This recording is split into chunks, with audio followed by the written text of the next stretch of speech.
Hello dear student, welcome back to WC24 classes. हम लोग अभी क्लास 10 हिस्ट्री चैप्टर 1 कवर कर रहे हैं। हम लोग ने और टॉपिक कंप्लीट कर चुके हैं प्रीवियस वीडियो में। आज हम लोग नया टॉपिक स्टार्ट करेंगे, द एज ऑफ रिवॉल्यूशन 1830-1848। इस टॉपिक को आज हम लोग कवर करेंगे। फर्स्ट पढ़ेंगे effect of treaty of Vienna. Treaty of Vienna 1815 में जो हुआ था, ग्रीस को वहाँ पे जो पैप कंट्रीज ने किया था कंजर्वेटिव्स लाने के लिए, उसका इफेक्ट क्या पड़ा था। After the Napoleonic rule, the conservatives of Europe had established the old monarchical system. जब नेपोलियनिक रूल के बाद जब कंजर्वेटिव्स आए थे यूरोप में, उन्होंने फिर से मोनार्कियल सिस्टम को इस्टेब्लिश कर दिया था। Conservative governments that were set up in Europe tried to enhance their power by suppressing the revolutionaries.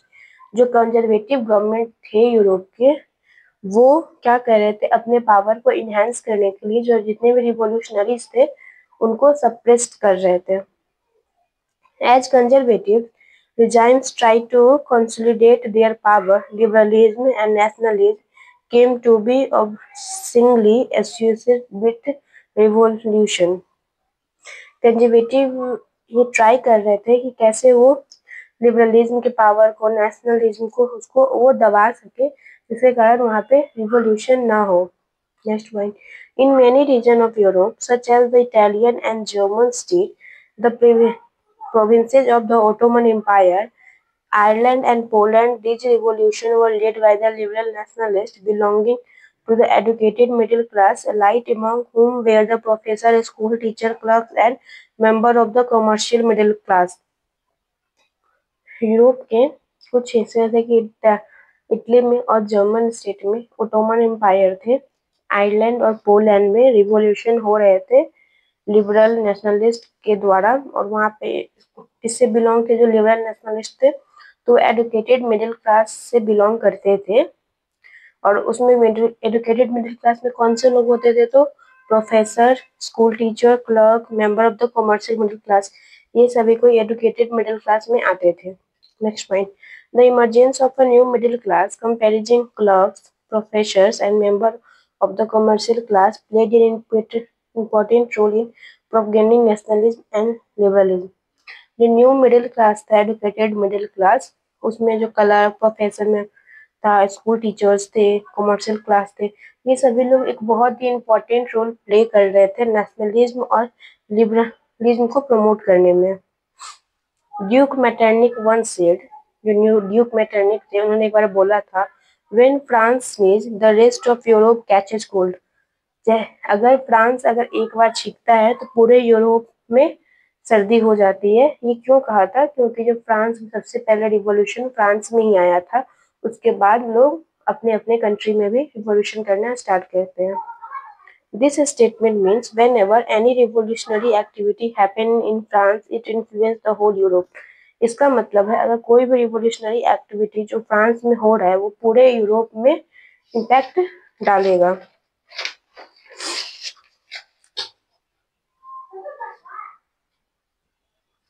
हम लोग पढ़ेंगे जुलाई रिवॉल्यूशन 1830 के बारे में। The first upheaval took place in France in July 1830। जो पहला मतलब एक तरीके से कहा जाए, जब फर्स्ट रिवॉल्यूशन हुआ था फ्रांस में, उसके बाद फिर से 1830 में रिवॉल्यूशन फ्रांस में हो रहा था। Liberal revolutionaries overthrew the Bourbon kings who had been restored the power after Treaty Vienna in 1815. जैसे फर्स्ट बार जब फ्रांस में हुआ था रिवॉल्यूशन, उसके बाद जो था बर्बन डायनेस्टी, जो लुई 16 थे, उनको हटा दिया गया था। लेकिन ट्रीटी ऑफ वियना 1815 में जो हुआ था, उसके बाद जब कंजर्वेटिव्स आए थे, उन्होंने फिर क्या किया था, उन्होंने फिर से बर्बन किंग को रीस्टोर कर लिया था। तो फिर जो लिबरल थे ना 1830 में, उन्होंने क्या किया, जो बर्बन किंग थे उनको वहां से हटा दिया। Next point, liberal revolutionaries installed a constitutional monarchy, means they retain a constitution with the monarch at its head. They selected Louis Philippe as a monarch. जो रिवोल्यूशनरी लिबरल रिवोल्यूशनरीज थे, उनका कहना था कि हमारे पास एक कॉन्स्टिट्यूशनल मोनार्की होना चाहिए, मतलब मोनार्की हो लेकिन कॉन्स्टिट्यूशनल मोनार्की हो, मतलब राजा करे तो ये नहीं कि राजा अपने मन से करे, उसके लिए कॉन्स्टिट्यूशन होना चाहिए। तो फिर उन्होंने क्या किया, कॉन्स्टिट्यूशनल मोनार्की लाने के लिए उन्होंने बोला हमारे पास एक रिटन कॉन्स्टिट्यूशन होना चाहिए और तब मोनार्की आएगा। और उन्होंने फर्स्ट कॉन्स्टिट्यूशनल मोनार्की के जो किंग लुइस फिलिप को चुना था। This July Revolution influences the people of Belgium to gain independence from the United Kingdom of the Netherlands, of which they became part in 1815।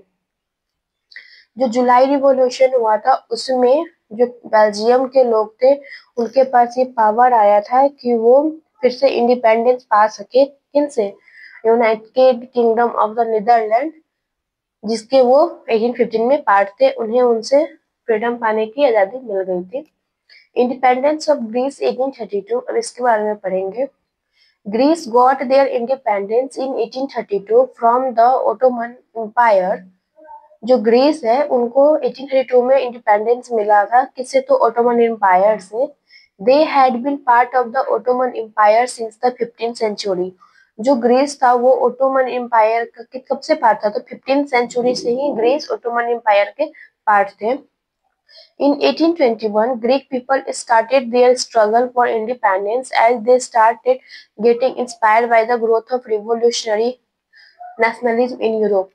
1820 में जो ग्रीक के लोग थे उन्होंने स्ट्रगल शुरू कर दिया था इंडिपेंडेंस के लिए, और वो किससे इंस्पायर्ड हुए थे, तो जो यूरोप में हर जगह पे नेशनलिज्म की भावना आ रही थी, जो रिवोल्यूशनरीज थे उन्हें नेशनलिज्म ला रहे थे, उनसे वो लोग इंस्पायर्ड होकर के 1821 से ही स्ट्रगल स्टार्ट कर दिया था। The nationalists, those who were struggling for the independence of Greece, also get support from other Greek people who were living in exile। जो नेशनलिस्ट थे, मतलब लेकिन जो लोग कह सकते हैं जो लोग स्ट्रगल कर रहे थे ग्रीस में इंडिपेंडेंस लाने के लिए, उनको कहाँ से सपोर्ट मिल रहा था, तो अदर ग्रीक पीपल से सपोर्ट मिल रहा था जो वहां से बाहर रहते हैं, वहां नहीं रहते हैं, फिर भी उनका सपोर्ट ग्रीस के लोगों को मिल रहा था। They were also supported by many many west European who respected and had sympathize for the very old culture of Greece. मतलब और भी बहुत सारे वेस्ट यूरोपियन सपोर्ट कर रहे थे जो रिस्पेक्ट कर रहे थे और उनके पास सिंपैथी था, इसके लिए, तो जो बहुत पुराना कल्चर था ग्रीस के लिए उसको हटा करके नया लाने के लिए और भी बहुत सारे लोग वेस्टर्न यूरोपियन के लोग जो थे वो मतलब कर रहे थे, उनकी मदद कर रहे थे।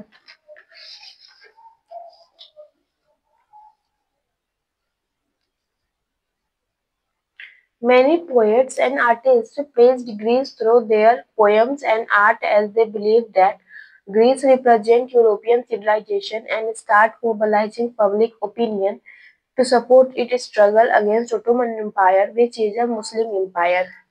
बहुत सारे जो पोएट्स थे, आर्टिस्ट थे, वो भी ग्रीस में क्या कर रहे थे, अपने पोएम्स के थ्रू, आर्ट्स के थ्रू ग्रीस में जो यूरोपियन सिविलाइजेशन थे उसको रिप्रेजेंट कर रहे थे और लोगों को जागरूक कर रहे थे कि कैसे वो इंडिपेंडेंस पा सके, और वो उनके ओपिनियन, वो पब्लिक ओपिनियन में ला रहे थे कि कैसे वो अगर ओटोमन एम्पायर के अगेंस्ट में जाएंगे, अगर वो स्ट्रगल करते हैं तो ओटोमन एम्पायर से उन्हें फ्रीडम मिल जाएगा, जो कि ओटोमन एम्पायर एक मुस्लिम एम्पायर था, उससे ग्रीस के लोगों को जो थी आजादी, फ्रीडम मिल जाएगी।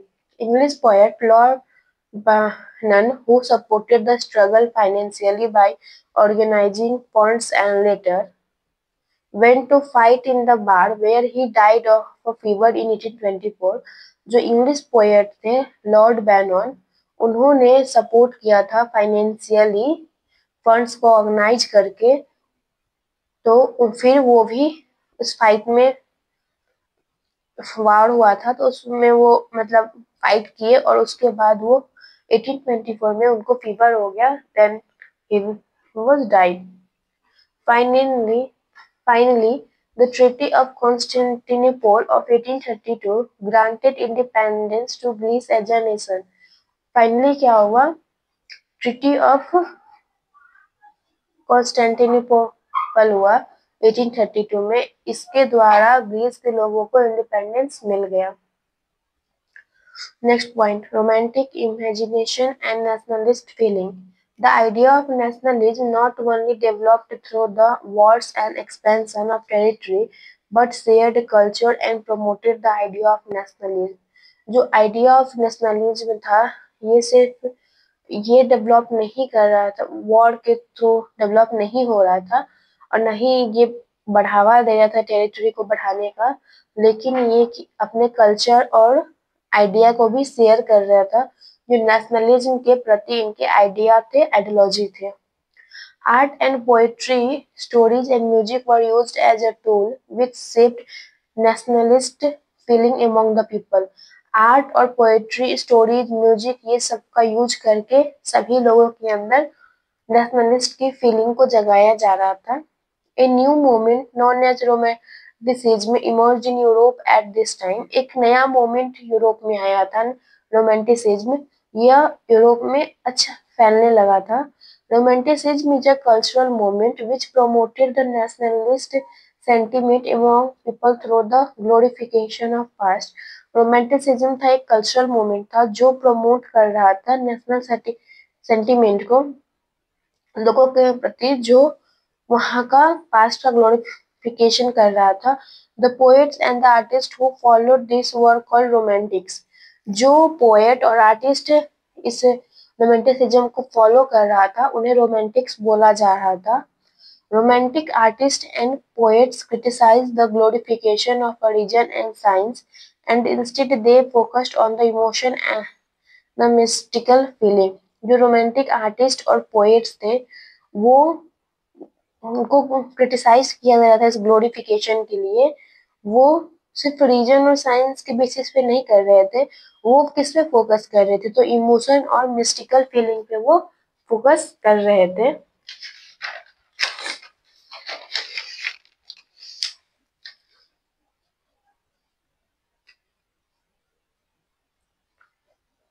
Romantics made effort to create a sense of a shared collective.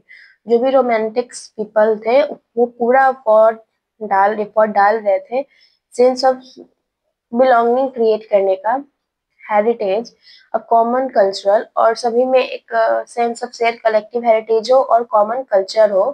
Past as they view this as the basic of nation. उनका कहना था कि इसी चीज पे यह नेशन का बेसिक बन जाएगा, तब लोगों को फील ऐसा होगा कि हम सभी लोग एक ही जगह के हैं, यूनिटी होनी चाहिए। According to romantic such as the German philosopher John Gottfried Herder, it was among the common people where true German culture can be found. According to romantics जो लोग थे उनके अकॉर्डिंग जर्मन फिलोसफर जो थे John Gottfried harder, यह एक common people थे जहाँ पे उन्हें जर्मन का जो ट्रू कल्चर था वो मिला, दिखाई दिया था।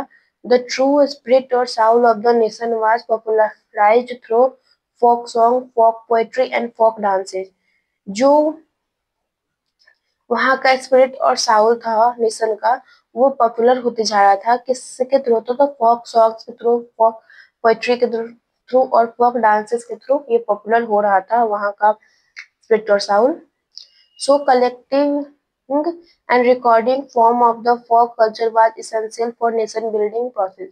जो नेशन बिल्डिंग प्रोसेस हो रहा था इसमें जितने भी folk poetry, folk dance, folk songs थे, इन सबको रिकॉर्ड करके रखा जा रहा था कल्चर के लिए, कि ये दिखाया जाए कि हाँ यहाँ सभी के लिए बेसिक एक ही कॉमन कल्चर, डांस, सॉन्ग्स, ये पोएट्री, ये सब है।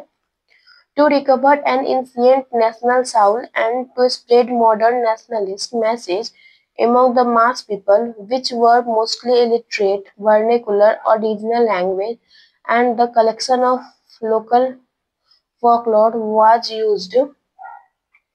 जितने भी एंशियंट नेशनल साउल जो थे उसको ना मॉडर्न नेशनलिस्ट जो मैसेज कर रहे थे उसके मतलब जितने पुराने तरीके थे उसको मतलब डेवलप करने के लिए जो मॉडर्न नेशनलिस्ट थे वो सब स्प्रेड कर रहे थे चाहे वो इलिटरेट हो, वर्नाकुलर हो या रीजनल लैंग्वेज हो, उन या फिर कलेक्शन ऑफ लोकल फोकलोर हो, ये सब का यूज करके जो पुराने उनके एंशिएंट कल्चर थे उनको लाया जा रहा था ये दिखाने के लिए कि सभी के एक ही कल्चर है।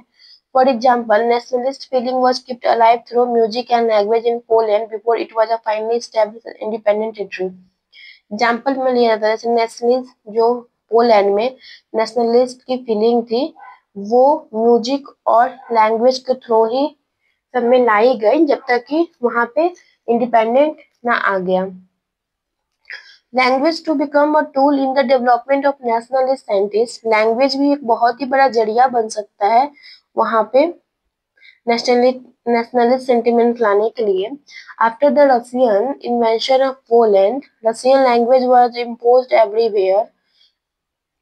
रशियन इन्वेंशन जो हुआ था पोलैंड का, पोलैंड में जो इन्वेंशन हुआ था उसके बाद जो रशियन लैंग्वेज है वो हर जगह इम्पोज कर दिया गया and the Polish language was forced out of school, और जो पोलिश लैंग्वेज था उसको हटा दिया गया स्कूल से। In the year of 1831 N armed rebellion against Russian rule took place but was suppressed. 1831 में क्या हुआ था, रसिया के खिलाफ प्रोटेस्ट होना स्टार्ट हुआ था, लेकिन जो रशियन रूल थे उस पे सप्रेस कर दिया था, दबा दिया था इस बात को। After this, Polish language was used as a weapon by the people of Poland against the Russian rule. इसके बाद क्या हुआ, जो पोलिश लैंग्वेज था वो एक तरीके से हथियार के तौर पे यूज होने लगा पोलैंड में रशियन रूल के अगेंस्ट में।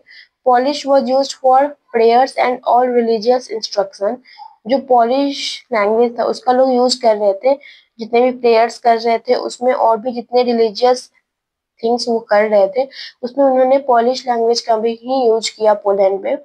Russian rule also acted harshly by punishing them forcing Polish language, जो रशियन लोग रूल था वहां पे वो उनको बहुत ही हार्शली पनिश कर रहे थे और फोर्स कर रहे थे कि वो पोलिश लैंग्वेज का यूज ना करें। Thus the use of Polish came to be seen as a symbol of the struggle against Russian dominance. इसी तरह क्या हुआ, जो पोलिश लैंग्वेज के थ्रू ही जो वहाँ के लोग थे पोलैंड के, उनके पास एक सिंबल मिल गया और वो लोग स्ट्रगल करने लगे, अब कहने लगे कि अब हमें रशियन डोमिनेंस से फ्रीडम चाहिए।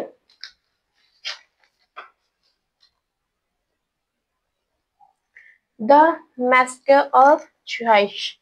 The Massacre of Choice was painted by a famous French artist, Eugen Delacroix. Painted a huge painting named The Massacre at Choice in 1824. The Massacre of Choice था, यह फेमस फ्रेंच आर्टिस्ट जो थे Eugene डेलाक्रॉक्स Eugene डेलाक्रॉक्स उनके द्वारा painting किया गया था और उन्हीं के नाम से मैस्कर ऑफ चॉइस 1824 के नाम से ये फेमस हुआ।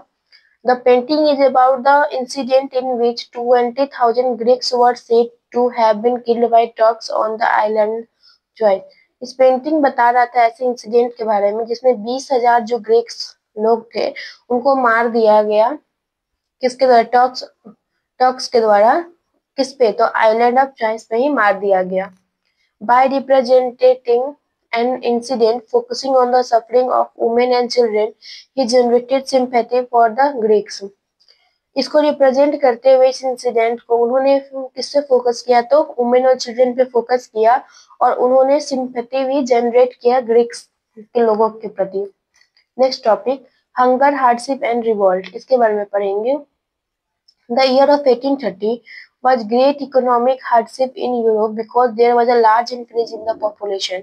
1830 जो था वो यूरोप के लिए एक बहुत ही इकोनॉमिक प्रॉब्लम आ गया था क्योंकि वहां पे अल्टीमेटली जो पॉपुलेशन था वो काफी ज्यादा इंक्रीज हो गया था पूरे यूरोप में।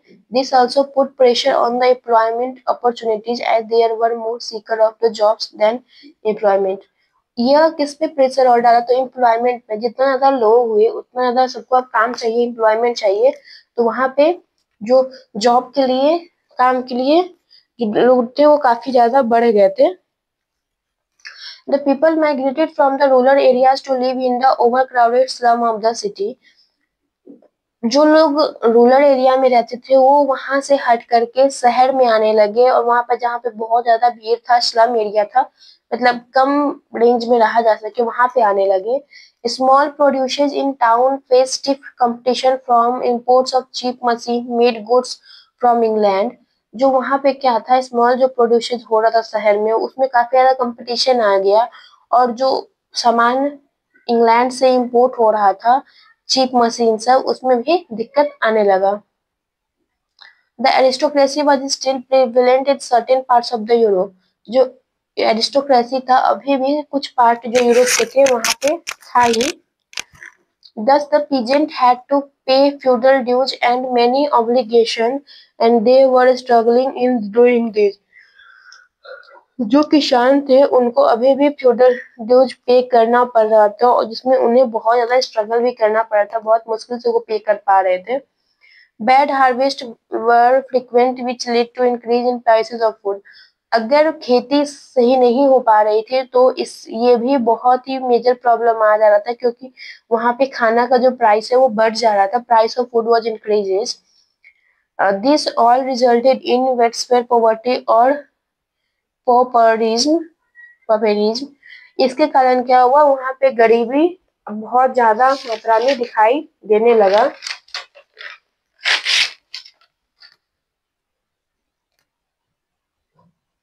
In the year of 1848, there was a shortage of food and widespread unemployment.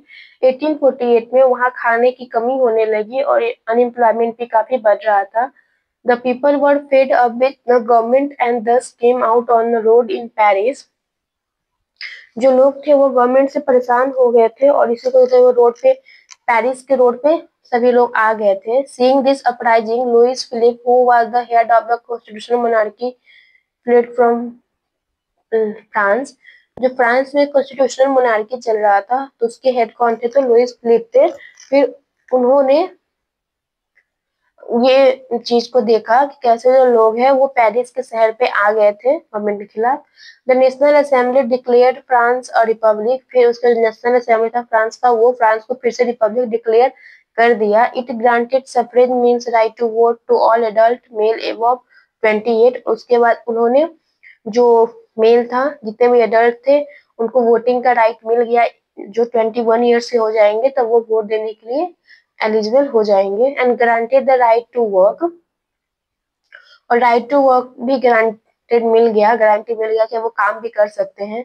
To provide employment, national workshops were set up in France. Employment देने के लिए फ्रांस में नेशनल वर्कशॉप सेटअप किया गया, जिससे कि लोगों को एम्प्लॉयमेंट मिल पाए। नेक्स्ट टॉपिक पढ़ेंगे, event in Russia. Before this a revolt of weaver took place in Silesia against contractors who supplied them raw material and gave them order for finished textile.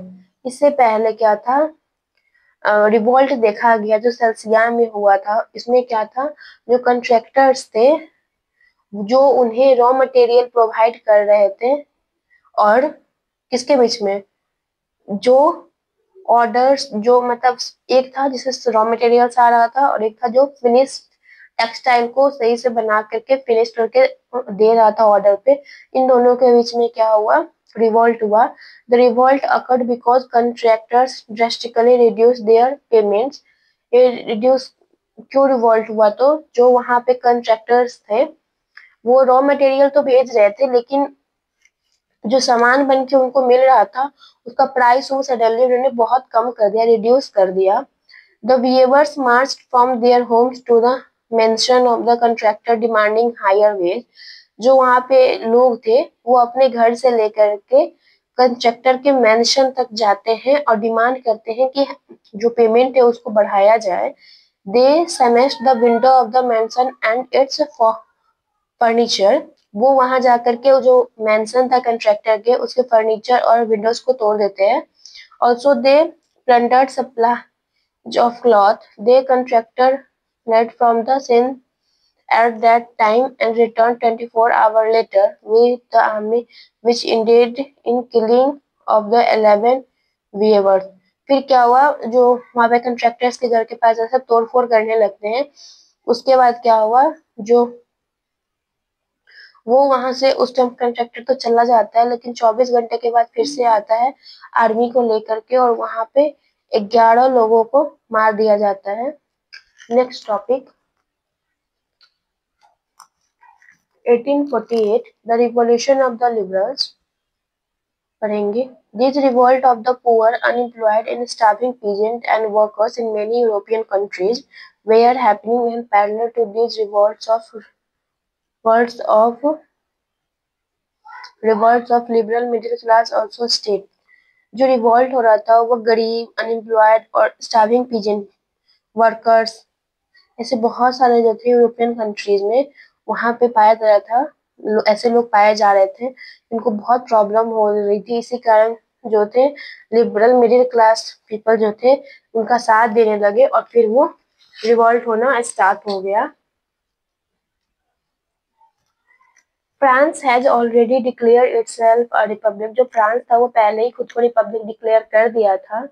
After the revolt of 1848 के revolt के बाद in other parts of Europe where independent nation state did not yet exist. जो Europe के other parts थे वहां पे अभी तक इंडिपेंडेंट नहीं हुआ था, नेशन स्टेट नहीं बना था। Such as Germany, Italy, Poland and Austro Hungarian empire, जैसे कि Germany, Italy, Poland, Austro Hungarian empire, यहाँ सब पे अभी भी जो है इंडिपेंडेंट नेशन स्टेट नहीं बना था। The man and women of the liberal middle class start demanding constitution.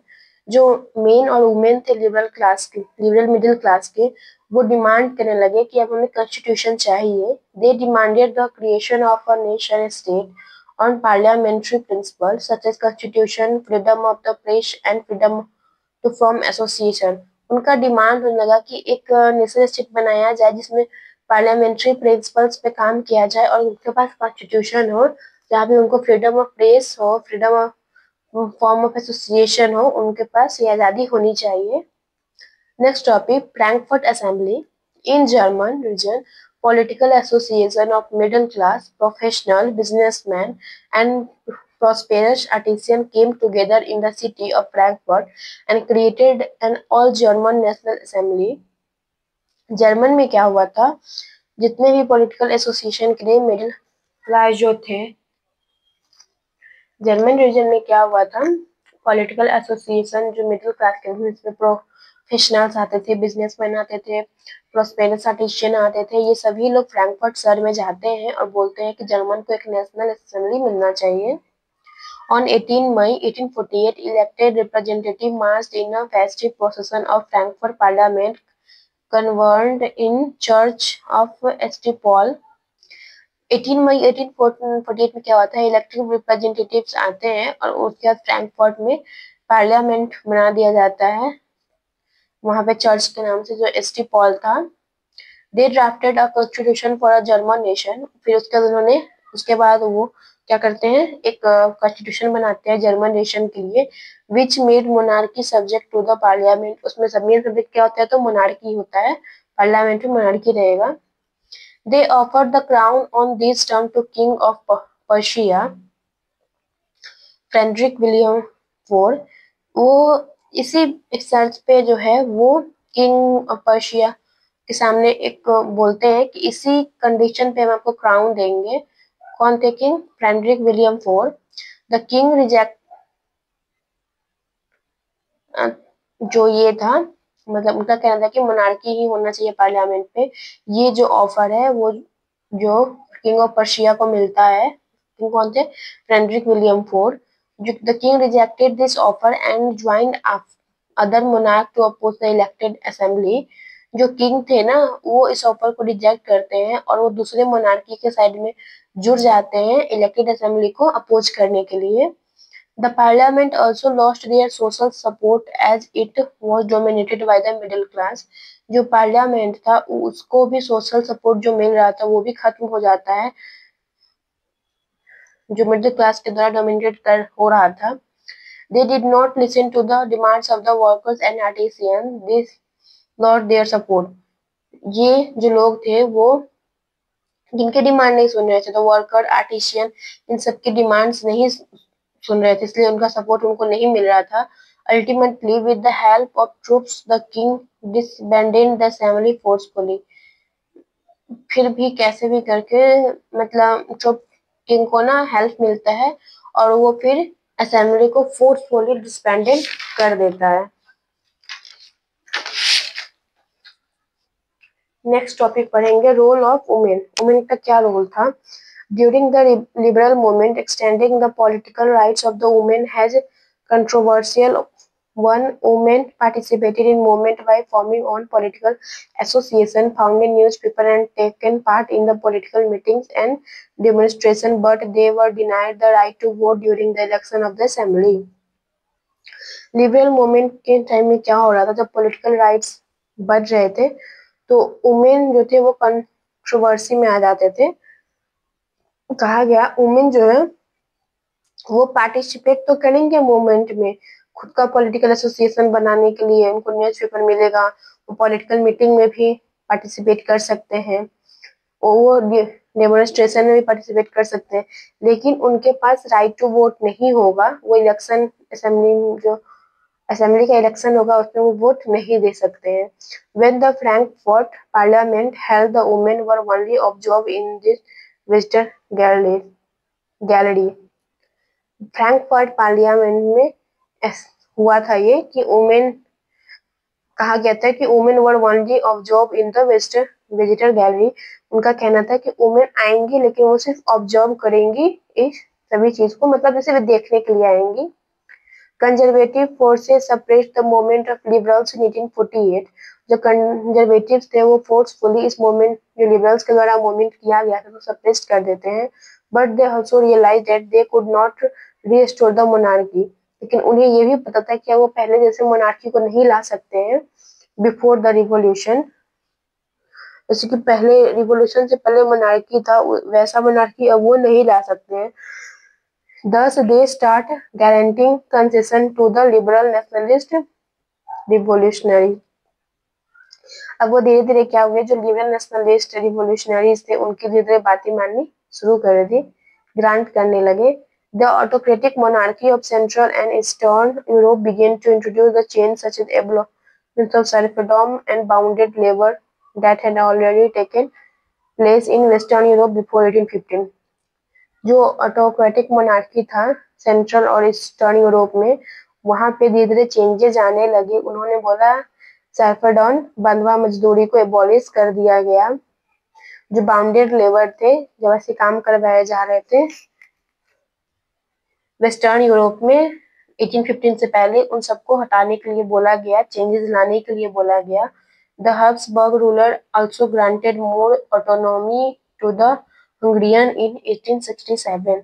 जो हब्सबर्ग रूलर थे वो भी क्या किए, बहुत ज्यादा ऑटोनॉमी लाए हंगरियन में 1867 में। ये जो एज रिवॉल्यूशन है ये टॉपिक यहाँ पे कंप्लीट होता है। अगली वीडियो में हम इसके एमसीक्यूज करेंगे।